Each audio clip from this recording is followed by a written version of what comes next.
दोस्तों, अगर आप रेलवे का टिकट ऑनलाइन लेते हैं या खिड़की से ऑफलाइन लेते हैं तो अब आपको एक ओटीपी की जरूरत पड़ेगी। इस वीडियो में मैं चरणबद्ध तरीके से बताया हूं कि ऑनलाइन टिकट लेते समय आपको ओटीपी कब और कहां देनी पड़ेगी और ऑफलाइन टिकट लेते समय आपको ओटीपी कब और कहां देनी पड़ेगी। बहुत इंपॉर्टेंट वीडियो है क्योंकि आने वाले समय में आपको या आपके दोस्त को या आपके किसी सहयोगी को रेलवे का टिकट जरूर बुक कराना होगा। ये वीडियो देख लेंगे तो आगे आपको आसानी होगी चीजों को समझने में, जानने में। जो लोग नहीं जानेंगे उनको आप ये वीडियो शेयर कर दीजिएगा, शायद उनके ये काम आए। देखिए, सबसे पहले ये रेलवे का, वेस्टर्न रेलवे का मैं आपको ट्वीट पढ़ के बताता हूं, इसके बाद मैं बताऊंगा कि क्या तरीका है, ओटीपी कब आती है। चलिए पहले मैं आपको ट्वीट पढ़ के बताता हूं। रेलवे द्वारा रेलवे बोर्ड के निर्देशानुसार तत्काल बुकिंग प्रणाली पर एक महत्वपूर्ण बदलाव लागू किया जा रहा है। अब तत्काल टिकट केवल सिस्टम द्वारा भेजे गए वन टाइम पासवर्ड ओटीपी के सत्यापन के बाद जारी किए जाएंगे। यह ओटीपी उस मोबाइल नंबर पर भेजा जाएगा जो यात्री द्वारा बुकिंग करते समय दिया जाएगा। ओटीपी का सफल सत्यापन होने पर ही टिकट जारी किया जाएगा। यात्रियों से अनुरोध है कि वो बुकिंग के समय वैध मोबाइल नंबर अवश्य उपलब्ध कराएं ताकि ओटीपी सत्यापन प्रक्रिया सुचारू रूप से पूरी हो सके। मतलब अगर आप खिड़की पर जा रहे हैं, आपको तत्काल टिकट लेना है तो आपके पास वो मोबाइल नंबर होना चाहिए, वो मोबाइल होना चाहिए जो नंबर आपने उस फॉर्म में भरा है। यही प्रक्रिया आपको ऑनलाइन में भी अपनानी पड़ेगी कि वो मोबाइल आपके पास होना चाहिए जो नंबर आप उसमें डाल रहे हैं। पहला ऐसा नहीं होता था, लेकिन अब ऐसा होता था। अब देखिए, ये इस प्रक्रिया को इस चार्ट के माध्यम से मैं आपको समझाने की कोशिश करता हूं। ये चार्ट देखिए, ये चार्ट है ऑनलाइन फॉर्म की बुकिंग का। जब आप ऑनलाइन बुकिंग करते जाते हैं, जब आप ऑफलाइन बुकिंग करने जाएंगे, खिड़की पर जाएंगे, इस तरह खिड़की पर लाइन लगाकर टिकट लेने जाएंगे, तो आपको सबसे पहले क्या करना होगा? सबसे पहले अपना आप Aadhaar card, voter ID card, driving licence के साथ ऑनलाइन सेंटर पे पहुंचे। उसके बाद से टिकट का प्रकार उस पर लिखें कि कौन सा टिकट आपको चाहिए, एसी चाहिए, स्लीपर चाहिए और क्या चाहिए, ये जरूर उस पर लिखें। सुबह जो एसी टिकट होती है वो 10 बजे से मिलना शुरू हो जाती है, स्लीपर जो है वो 11 बजे से मिलती है। इसके बाद से फॉर्म को भरना शुरू करें।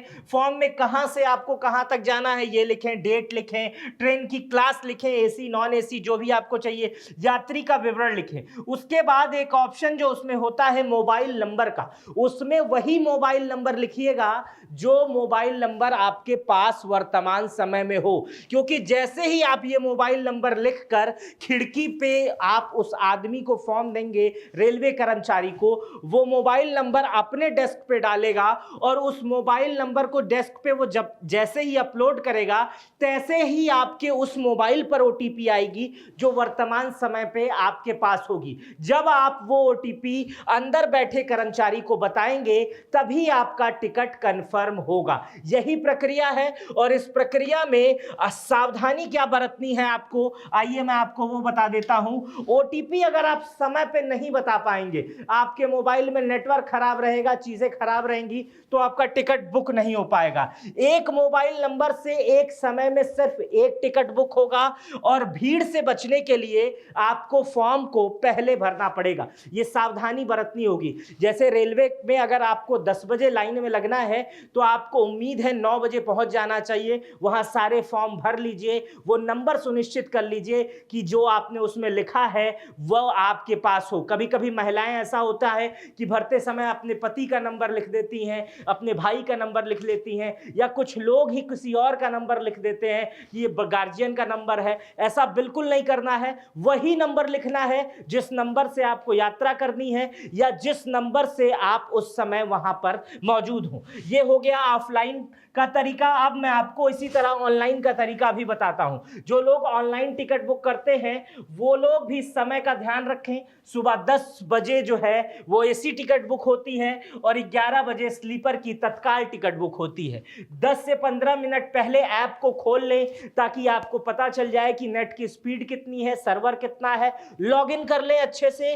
उसके बाद आज से ट्रेन की तारीख सुनिश्चित करें, कहां से कहां तक जाना है यह सुनिश्चित करें, यात्रा की तारीख सुनिश्चित करें, ऑप्शन में तत्काल का चुनाव करें, यात्री का विवरण भरें, नाम, उम्र, जेंडर, आईडी अगर पूछा जाए तो उसमें आईडी भी अपना सुनिश्चित करें और वहां पर भी वही मोबाइल नंबर लिखें जो आपका नंबर हो। जैसे ही आप वहां पर अपना मोबाइल नंबर लिखेंगे उसके बाद से आप ओके का बटन दबाएंगे, डन का बटन दबाएंगे तो आपके मोबाइल नंबर पर पुनः एक ओटीपी आएगी और वही ओटीपी आपको उस ओटीपी बॉक्स में सबमिट करनी होगी और सबमिट करने के बाद ही आपका टिकट कंफर्म माना जाएगा। लेकिन अगर आप किसी भी तरह से ओटीपी या मोबाइल में नंबर सही भरने में कामयाब नहीं होते हैं तो आपका टिकट रद्द हो जाएगा, आपका टिकट नहीं बुक हो पाएगा। रेलवे ने ऐसा सिर्फ और सिर्फ बिचौलियों से और दलालों से बचने के लिए किया है क्योंकि तत्काल टिकट के समय बहुत सारे बिचौलिए और बहुत सारे कुछ ऐसे अराजक लोग रहते थे जो इसका लाभ उठाते थे, लोगों को तत्काल टिकट दे देते थे और उनसे मोटी रकम वसूलते थे। रेलवे लगातार नए नए फॉर्मूले अपना रहा है, बीच में उसने आधार से भी ऐसा लिंक करके एक फॉर्मूला लाया, अब ओटीपी का फॉर्मूला आया है, आगे धीरे धीरे फॉर्मूला और फिल्टर होगा जिससे कहीं ना कहीं भ्रष्टाचार पर अंकुश लगेगा। बहुत सारे लोगों पर जब मैंने इस विषय पर बात की तो उन्होंने बताया रेलवे का ये नियम बेहद शानदार है जिससे लोगों को आने वाले समय में बहुत सुविधा होनी शुरू हो जाएगी। ये नियम वैसे पूरे देश में 1 दिसंबर से लागू हो गया है लेकिन कुछ जगहों पर यह एक्सपेरिमेंटल रूप से इस समय चल रहा था, लेकिन आने वाले 2-4 दिनों में यह हर स्टेशन पर पूर्ण रूप से लागू कर दिया जाएगा। इसलिए अगर आप किसी भी स्टेशन पर टिकट बुक कराने जाते हैं तो पहचान पत्र के साथ साथ अपना वैध मोबाइल नंबर ले जाना जरूर ना भूलें और वहां पर मोबाइल नंबर जब आप ले जाएंगे तो जो उस पे ओटीपी आएगी उसी से आपका टिकट बुक होगा। मेरा नाम मित्र प्रकाश है। ये जानकारी आपको कैसी लगी मुझे कमेंट बॉक्स में बताइएगा। अपना बेहद ख्याल रखिएगा। बहुत बहुत शुक्रिया।